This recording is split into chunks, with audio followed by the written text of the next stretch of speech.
Саламатсыздар ма, балалар? Бүгінгі әдебиеттік оқу пәнінен өтетін тақырыбымыз ғарышқа ұшқан жануарлар.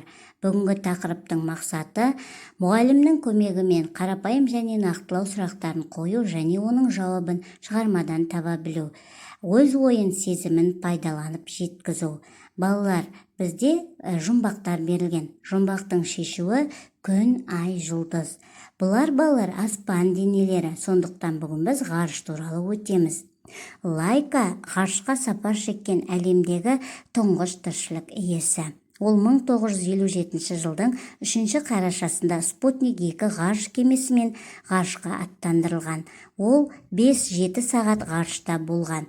Балалар, енді біз белка-стрелка туралы видеороликті тамашалаймыз. Сондай-ақ астронавтардың ғарышқа аттанған күні 1960 жылы, яғни осыдан тура 55 жыл бұрын әйгіліктер белка мен стрелка аспан көгіне самғап, алғашқы адам ғарышкерге жол салып берді. Жануарлардың сапары сәтті шыққаны соншалық, олар мінген Спутник 5 ғарыш кемесі жерді 17 рет айналып, аспан кеңістігінде 25 сағат болып қайтты. Балалар, енді біз екінші тапсырмаға қарайық. Мәтінді түсініп оқимыз. Сөздікпен жұмыс. Микрогравитация бұл жердегі ғарыш кеңістігінің әсері. Үшінші тапсырмада балалар ғарышқа алғаш ұшырылған жануарларды атаймыз. Ғарышқа маймыл, иттер ұшырылған екен. Төртінші тапсырмада балалар неліктен жануарлар ұшырылған деп ойлайсыңдар?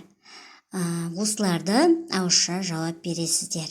Ал балалар, үйге тапсырма ғарышқа қатысты сөздерден өздерің анықтамалық жасайсыңдар. Яғни кері байланыс жасайсыздар. Рахмет, сау болыңыздар.